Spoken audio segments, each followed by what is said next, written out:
जय हिंद दोस्तों, मैथ्स वाले मनोज सर यूट्यूब चैनल में आप सभी का स्वागत है। हम एक प्यारा सा क्वेश्चन लाए हैं जो कि प्रतियोगिता परीक्षा के व्यू से बहुत ही इम्पोर्टेंट है। यानी वर्ग का ये जो मेरा टाइप नंबर है छठा है। इससे पहले मैंने 5 वीडियो बना चुके हैं और वर्ग का जो है बहुत अच्छा सवाल है जो कि प्रतियोगिता परीक्षा में ऐसा सवाल आपको देखने के लिए मिलता है। कहता है किसी वर्ग के प्रत्येक भुजा को 4 सेंटीमीटर की वृद्धि करने पर इसके क्षेत्रफल में 60 वर्ग सेमी की वृद्धि होती है। तो इसके क्षेत्र तब कह रहा है कि इसके प्रत्येक भुजा की लंबाई जो है कितना होगा उसके बारे में बता रहा है। प्रत्येक भुजा के बारे में बता रहा है। अब देखिए निकालना है क्या इसके प्रत्येक भुजा की लंबाई। प्रत्येक भुजा की लंबाई निकालेंगे। अब देखिए बेसिक से चलेंगे। सबसे पहले हम मान लिए हैं, माना कि वर्ग की प्रत्येक भुजा, वर्ग की प्रत्येक भुजा बराबर ACM, यानी एक ACM। अब देखिए यहां क्या कर रहा है, अब क्षेत्रफल बराबर क्या हो जाएगा, वर्ग का क्षेत्रफल बराबर होता है भुजा स्क्वायर, यानी कहने का मतलब है भुजा को हम A माने हैं तो A स्क्वायर हो जाएगा। यानी यहां निकल के आ जाएगा A स्क्वायर CM स्क्वायर, यानी वर्ग सेमी। A स्क्वायर वर्ग सेमी कह सकते हैं। अब देखिए यहाँ क्वेश्चन जैसे कह रहा है उसके अनुकूल चलिए। कह रहा है किसी वर्ग के प्रत्येक भुजा को 4 CM। अब देखिए वर्ग की भुजा को हम माने हैं। अब देखिए नई वर्ग की भुजा, नई वर्ग की भुजा जो होगा आपका हम A माने हैं तो ये क्या कर रहा है कि 4 सेंटीमीटर वृद्धि कर देता है। तो 4 सेंटीमीटर वृद्धि करेंगे तो A प्लस 4 सेंटीमीटर ये हो जाएगा। अब आगे कह रहा है क्या कि इसके क्षेत्रफल में 60 वर्ग सेमी की वृद्धि हो जाती है। किसके, इसके क्षेत्रफल में जो बढ़ाया है तो इसके क्षेत्रफल में वृद्धि हो जाती है। अब इसको हम लिख सकते हैं प्रश्न से, इसको क्या लिखेंगे, A प्लस भुजा है, वर्ग का क्षेत्रफल बराबर क्या होता है भुजा स्क्वायर।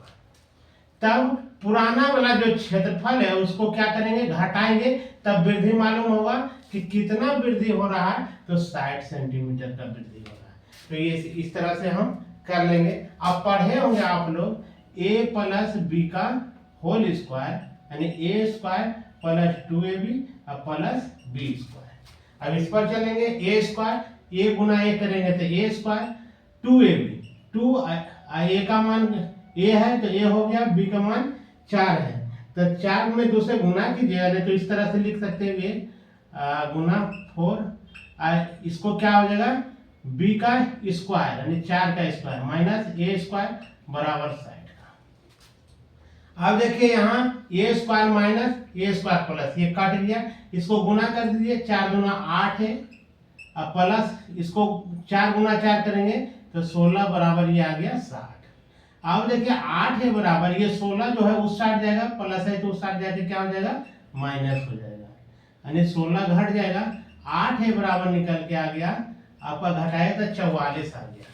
8 है बराबर 44 आ गया तो A बराबर क्या हो जाएगा 44 बटा 8, 2 चौका 8, 11 चक 44, 11 बटा 2 हो गया।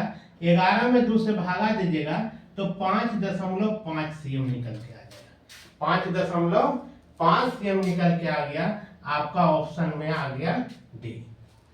ऑप्शन नंबर कौन हो जाएगा, D हो जाएगा। अब इस बात को समझ गए तो हम सिर्फ ऑप्शन से भी हल कर सकते हैं, इतना बनाने का भी जरूरत नहीं पड़ेगा। अब देखिए कॉम्पिटिटिव एग्जाम की तैयारी करते हो दोस्तों तो थोड़ा स्मार्ट बनना पड़ेगा, तभी जाकर आपका रिजल्ट होगा। ये तो समझ गए, ये अगर मैट्रिक में पूछा जाता है 2, 3, 4 नंबर जो रहेगा और लेकर आएगा तो उसके लिए हेल्पफुल होगा। जितना नंबर का रहेगा उतना नंबर इसमें मिल जाएगा। जी अब देखिए, अब इसको हम क्या करेंगे, अब ऑप्शन से ही हम छांट लेंगे। ऐसा क्वेश्चन यदि देखने के लिए मिलता है तो ऑप्शन में छांटेंगे।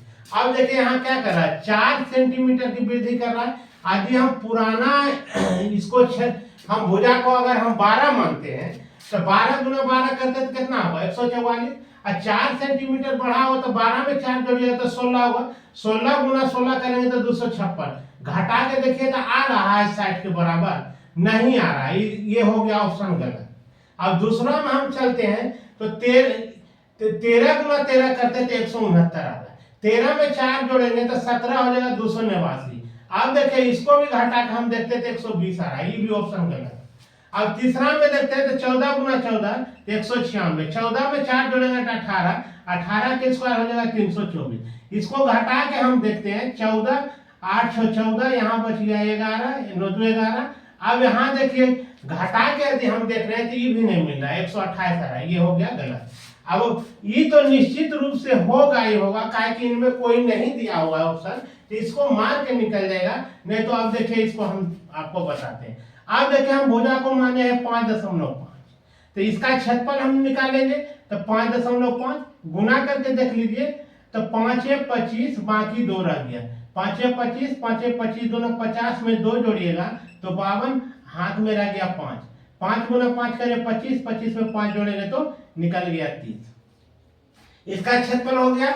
आप देखिए यहाँ कितना बढ़ाना है, 4 cm, यानी 5.5 में 4 से हम जोड़ेंगे तो 9.5 निकल के आ गया। इसका क्षेत्रफल निकालेंगे, वर्ग का क्षेत्रफल भुजा स्क्वायर होता है, यानी भुजा गुना भुजा, इसको गुना कीजिए। 5 गुना 5 करेंगे 25, हाथ में रह गया 2।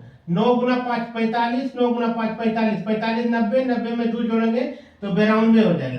92 का 2, बाकी रह गया 9। 9 9 81, 81 में 9 जोड़िएगा तो निकल के आ गया 90, यानी 90.25 निकल के आ गया। अब 90.25 ने 25 सॉरी 90.25 में 30.25 को घटा कर देखिए कि 60 cm के बराबर आ रहा है या नहीं। देखिए 60 cm आ गया, 60 cm आ गया, यानी रिक्वायर्ड आंसर मेरा डी होगा। उतना लिखने का भी जरूरत नहीं पड़ता, यही देख लेते, बाय ऑप्शन से ही इसको अलग कर लेते।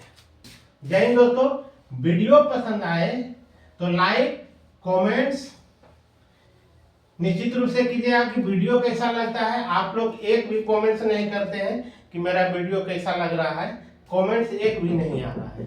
और यदि वीडियो पसंद आए और आपको लगे कि हेल्पफुल है तो इसको प्यारा सा सब्सक्राइब कर लीजिए, ताकि जो हम वीडियो बनाएंगे सबसे पहले चैनल के माध्यम से आपको मिलेगा। जय हिंद।